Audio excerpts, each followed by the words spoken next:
So our next topic is a very, very important part of the postpartum period, and that's essentially lactation and breastfeeding. And we're going to kind of take this in two parts.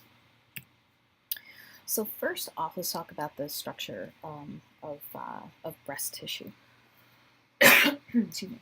So the breasts or the mammary glands are essentially modified exocrine glands. They consist of epithelial glandular tissue with an extensive branching system of ducts surrounded by fat tissue, adipose tissue. Okay.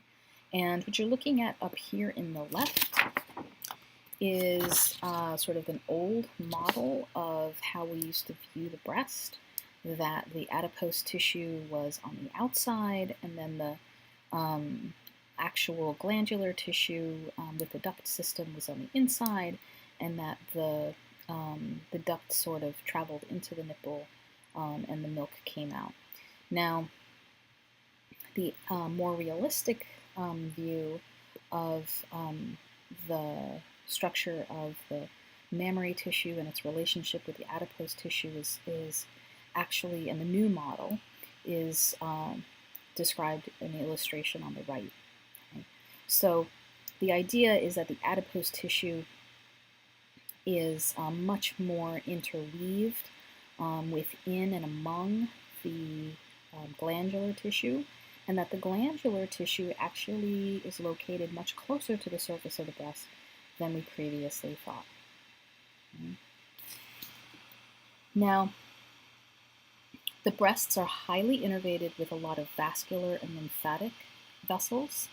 The breasts of the mammary tissue is divided into about 15 to 20 lobes that are arranged in like a spoke-like manner around the nipple.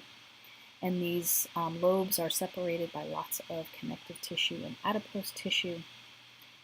Each lobe, it consists of 20 to 40 lobules. Okay. And then each lobule contains about 10 to 1,000 what we call alveoli. And the alveoli, which is depicted here, okay, so you have the lobule and the milk duct and the individual alveoli here. The alveoli are the individual units of milk production. And within the alveoli, you have sort of the epithelial portion, the alveolar cells, which actually produce the breast milk. And you can see these alveoli are sort of hollow structures where the lumen is where the breast milk sort of is contained. And then surrounding the alveoli are these what are called myoepithelial cells, which are essentially a type of smooth muscle cell. Okay. So the alveolar cells produce breast milk. The myoepithelial cells contract and promote the movement of breast milk out of the alveoli. Okay.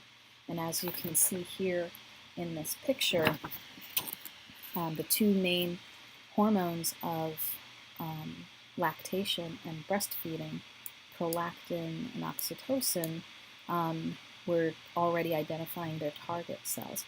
So prolactin is going to specifically act on the alveolar cells to stimulate milk production, while oxytocin is going to act on those myoepithelial cells to contract and promote milk release or letdown. Okay. Now you can see that these individual alveoli, okay, the milk production, they're very well perfused. There's lots of blood vessels on the outside of these alveoli in order to deliver monosaccharides like glucose and galactose, to deliver amino acids, to deliver triglycerides, okay, to these alveolar cells in order to basically produce all the components of breast milk: lactose, casein, lactoalbumin, and the triglycerides that are found in breast milk. Now if we go up for a moment here, so the alveolus is the glandular unit, right, the unit of milk production. The nipple is also called the mammary papilla. It's where milk is going to actually exit, of course. And the area surrounding the nipple, it's usually dark in color. The area surrounding the nipple is called the areola. And the areola contains lots of small sebaceous glands. Sebaceous glands are sort of oil glands that we find in the skin. But these sebaceous glands are sort of, during pregnancy, they really enlarge, and we tend to call them Montgomery glands associated with pregnancy. And they're going to produce this very essential oily lubricant for the nipple and the areola that also contains some antimicrobial fluid. And it's designed to protect the nipple from cracking and from infection. Now this, the overwashing of the nipple and the areola can actually inhibit or wash away this sort of oily production of the Montgomery glands and leave the nipples vulnerable to cracking and infection.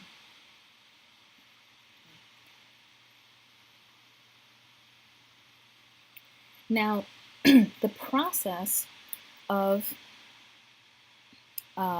lactation is described in actually 4 different phases, and this process, these phases of lactation, are similar to the phases of parturition, which actually involve initial development and also involution. So it extends beyond just the actual postpartum lactation that we're considering. Okay? So the first step in lactation is a process called embryogenesis. And embryogenesis really refers to the initial development of mammary growth during fetal life. It starts off with these little primitive breasts that form around 18 to 19 weeks of gestation, and then they initially form the ductal system, okay? Sort of the primitive precursors to the ductal system. And occasionally, newborn baby girls will actually produce a little bit of breast milk, sometimes called witch's milk, because mom has such high prolactin levels leading up to delivery that the newborn baby breast may actually produce just a tiny bit of breast milk. Now the next phase is something called mammogenesis, and mammogenesis is really just the elaboration of growth of the mammary glands. It occurs both in puberty and also during pregnancy. During puberty, the ductal system starts to elaborate, and it starts to really extend and grow into the fat within the breast. The changes in the mammary tissue during puberty is controlled by the rise in estrogen and progesterone, and maybe even just a little bit of prolactin that's produced during puberty. And then in pregnancy, the ductal system grows to an even greater extent. It actually begins to proliferate, and then it's during pregnancy that the alveoli actually form. And this process also controlled by progesterone, also controlled by prolactin, and it's going to be further stimulated by the human placental lactogen from the placenta during pregnancy. Now, the next stage is something called lactogenesis. And lactogenesis is actually the initiation of milk secretion. Okay, so mammogenesis, we were building up the structure to be able to produce breast milk, and then in lactogenesis, we're actually going to initiate the production of breast milk. And lactogenesis is divided into 3 stages, 1, 2, and 3.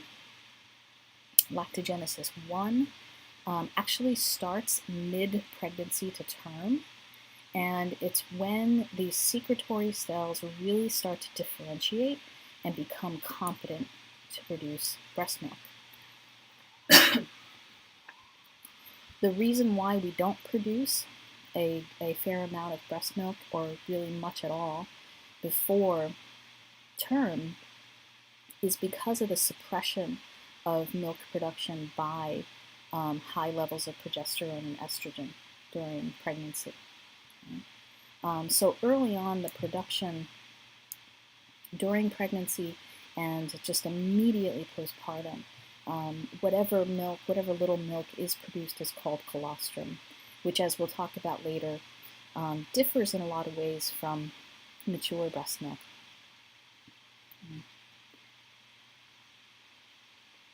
In lactogenesis 2, however, this actually happens in the postpartum period, and it represents really an activation of this milk secretion. And it begins immediately after delivery, and it really takes about 4 days to complete. Excuse me. And this is as women tend to refer to this as your milk coming in, right? And it takes the first couple days. And the reason why it takes the first couple days is because that's the period of time it takes for those hormones that were high during pregnancy to really get removed from your body. So the colostrum that you're producing in pregnancy and immediately postpartum transitions to what we call transitional milk, and actually then to mature breast milk. So you get that first major increase in milk production within the first 2 to 3 days. Both of these phases, 1 and 2, are controlled by prolactin. Then we get into lactogenesis 3, called galactopoiesis. Now, galactopoiesis is really the maintenance of established milk production. So this lactogenesis 2, right, in that lactogenesis 2, this lactogenesis 2 is going to happen to all women. You're going to get this milk is going to come in 2 to 3 days postpartum. And for women who actively breastfeed, what they are doing is actually establishing their milk production. So by exposing your breast to constant stimulation to boost prolactin levels, you're actually telling your breast tissue, yes, we want this milk, and we want it to continue. So the establishment of milk production happens in lactogenesis 2, okay? And it's done through the constant nursing and removing of milk from the breast. Okay? And in general, for women who aren't lucky enough to have immediate access to their babies postpartum, maybe the babies are in the NICU or there's some other issue, the women who want to establish breast milk production tend to do so through regular pumping. And generally speaking, to establish your milk production, you're going to need to empty your breast every 2 to 3 hours in that lactogenesis 2, in that immediate postpartum period. Okay. And then eventually, if you've established your milk production, you move into galactopoiesis. And this is when basically you are maintaining your milk production. And you're maintaining that milk production by the constant stimulation of emptying the breast and letting a baby nurse.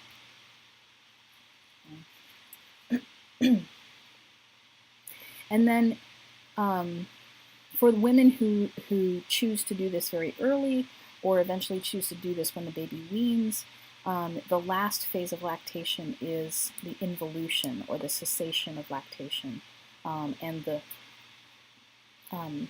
cessation of breast milk production, and basically the breast tissue undergoes involution, you get this reduction in size.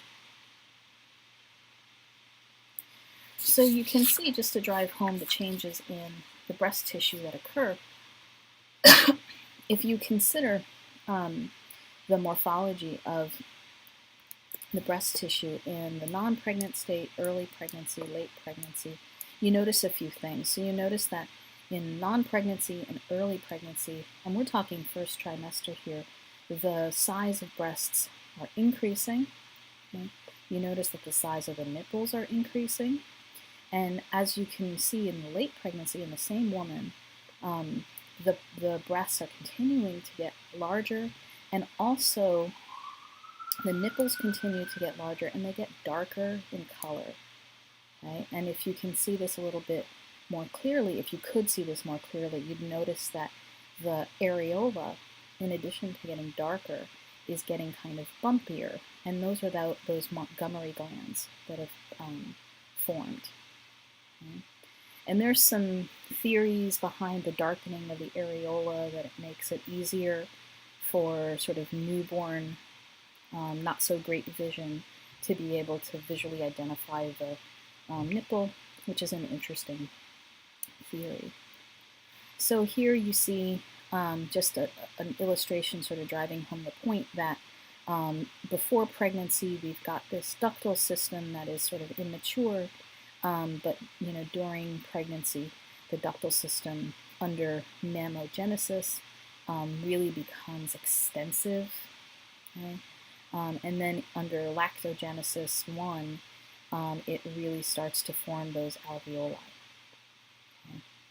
And this is just another illustration of this, and actually it's a bizarre kind of illustration, but really what it's trying to represent in a single sort of duct system, illustration of a single duct, what it's actually showing is what the system looks like in embryogenesis, in the mammogenesis during puberty, and then the mammogenesis that occurs during pregnancy. Okay. So it's trying to show multiple levels of development in the same illustration. So in the same token, there are very significant changes that happen. So here is just a picture of late pregnancy, but there are some significant changes that are happening in the breasts immediately after delivery, in that immediate postpartum period. Within 2 to 4 days postpartum, women experience this primary engorgement, which is primarily from distension and stasis in vascular and lymphatic circulation. And then very quickly after that is a secondary engorgement due to the distension of the lobules and the alveoli as the milk actually starts to fill in. Okay? Now, this primary and secondary engorgement tend to be experienced as a single event by women. They don't notice the difference between the first and second engorgement, and it tends to be experienced sort of as a single event that is often described as a woman's milk sort of coming in, quote unquote.